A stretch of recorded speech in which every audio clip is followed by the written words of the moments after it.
Morning everybody. In around 50 minutes I would have been 24 hours awake. That's some going. Which is may explain the same shirt as yesterday. So it's still fresh. I still feel quite fresh. But yeah, it was a long day yesterday. Long drive back last night. But it was broken up with a good chat with old Ben, lover of tech. We had a good chin wag about something which I will touch on in a minute. The OnePlus event was really good. It was nice to meet Techzilla finally. And our good buddy Glenn, he tagged along. Used up the other guest ticket, and it was great for him to experience that for his first time. It was my first time as well, but it was good for him to mingle and see how it all goes, so it was great. I have learned 3 things from these event things: crap Wi-Fi, crap cellular, bad lighting. Seems to be the consensus. So many people jammed onto the networks and everything, it was just absolutely impossible to try and upload any videos, but they did upload eventually, which was cool, so that's fine. So I had a really great day, and I'm going to put together like a little vlog piece, just to put all the footage together and the photos I took yesterday. So a couple of things I really wanted to talk about today. The first one is, and I spoke to Ben about this last night on the phone, and I think it's something that's, I don't know, kind of another U-turn. So I made a video about the LG G7 saying that we need to give this phone a chance, and we still need to give the phone a chance. You know, it came in for a bit of a kick in for a number of reasons, you know, small battery, LCD display, blah blah blah. But I still think it could be a good phone. However, there must have been some heads in hands yesterday when CarPay announced those prices for the OnePlus 6. I don't overstate this enough. That is proper good value for what is a great smartphone. Having used it yesterday, you just kind of get a feel for something that's a good product when you first start using it. Even though that terrible lighting and it wasn't ideal conditions, it just felt like such a good phone. It really did. And I'm not just saying that because I'm a OnePlus user. I'm saying that because I've used lots and lots of phones, and that just felt like such a good phone. You just know that is going to be a good daily companion. So when the prices were announced yesterday, I can just imagine a huge like, oh shit, in the LG offices. Now, I'm not naive enough to know that these prices are obviously shared around. They must get an inkling of what's going to go on in the industry before these events go live.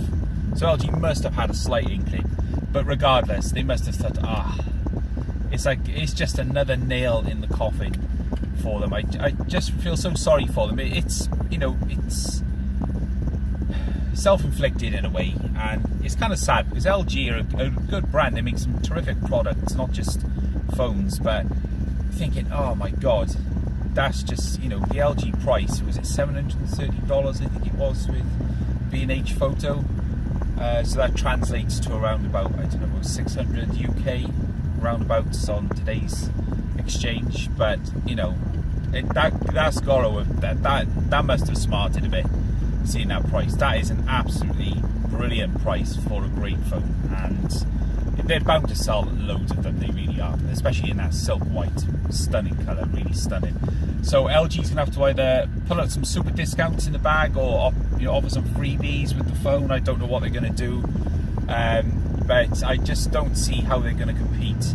Apart from die-hard LG fans, it's gonna be pretty tough sell to try and win over people, unless obviously, you know, LG have more presence in stores than OnePlus, so that's kind of an advantage that they do have. One of only a few advantages they do have. But let's give the phone a chance first. I don't want to be so narrow-minded to think that it's going to flop just on price. You know, price is all relative. What's expensive to one may not be expensive to another. So, you know, let's give it a chance anyway and see how the phone stacks up when the reviews start coming in. So that's that. So let's move on to the next thing: wireless charging.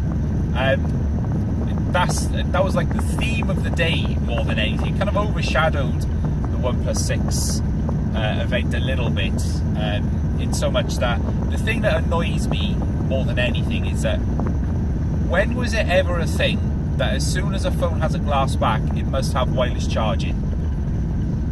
Who made that up? Is there some sort of prerequisite that I wasn't told about? Was there a memo that I wasn't included in somewhere? I'm pretty sure that putting the glass back on the phone doesn't mean you have to put wireless charging in it.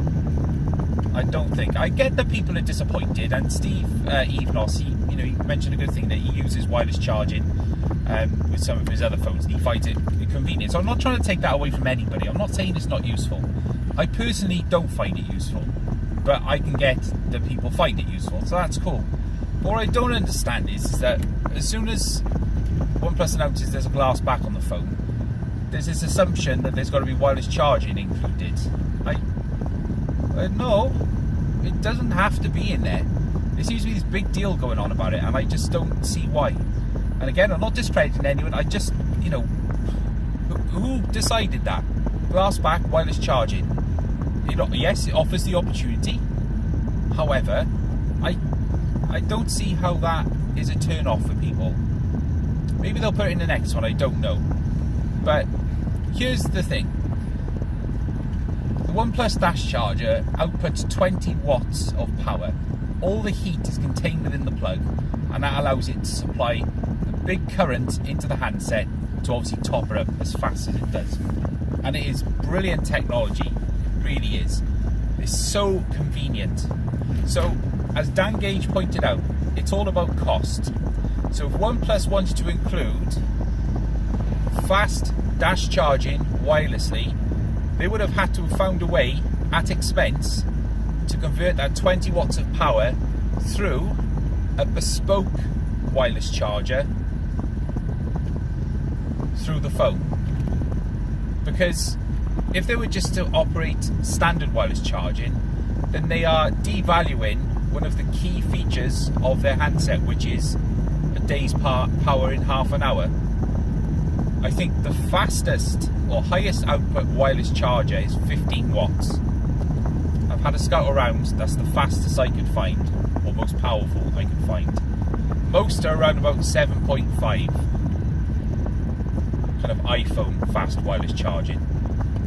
So for OnePlus to have derived fast wireless charging for their phone that would meet their dash charge standards, then they would need to have found a way to output via contact alone 20 watts of power through the back of the phone to the glass. That would have taken some doing, I think, and again, that's where expense gets pushed up.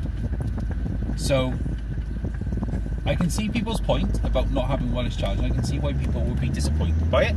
That's cool, but I just think it's sending. It's a mountain's being made out of a molehill, really. And there's plenty of time for it, and I get that people are disappointed, but the logistics behind the whole dash charging thing is more complicated than what some people think.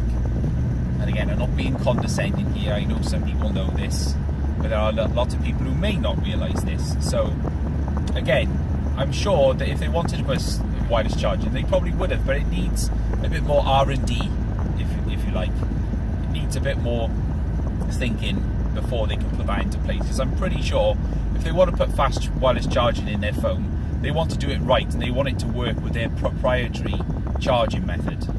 So there we go.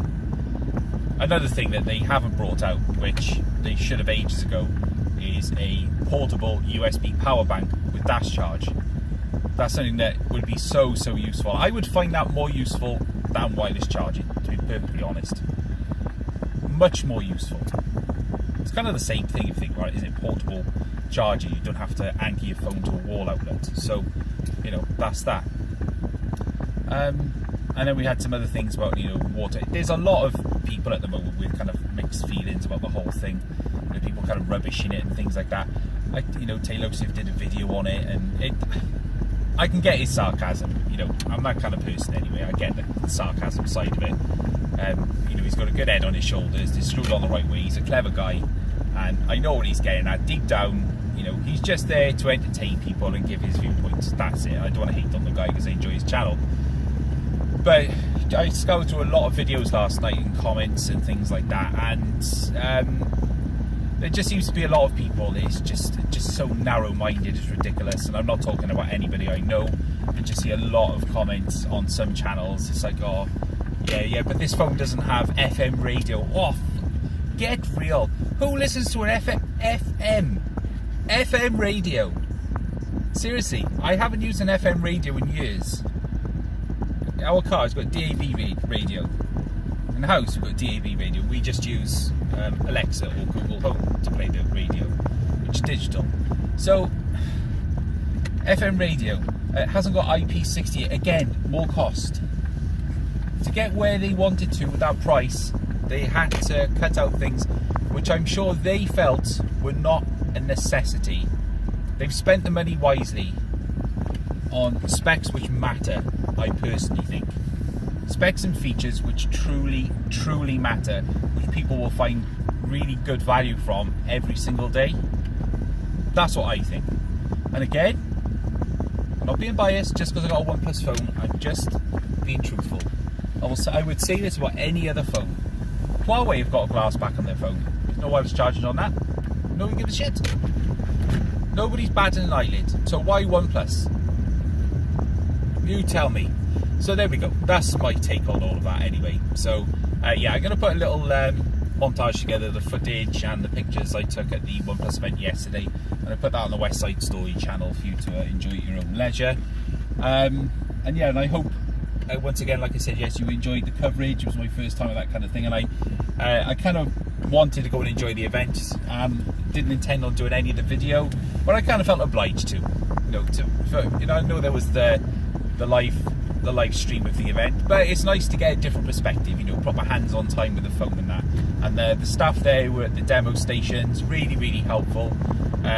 There were a couple of really selfish people at the demo stations, though. It really got on my nerves. There was one guy, 20 bloody minutes. And I know, there's no time limit on it, but you could see people waiting, and he's standing there hogging the bloody phone forever. It's like, dude, come on. There's 1,000 people here who want to try this phone out. Come on, move. There's another one next to you. Move to that one. Oh, seriously, it was the one colour we wanted to see, by the way. We could have moved to that next one, but we want to see that colour. So yeah, that was just one little thing. But anyway, yeah, that's it for today. Car Diaries moves to West Side Story from Monday.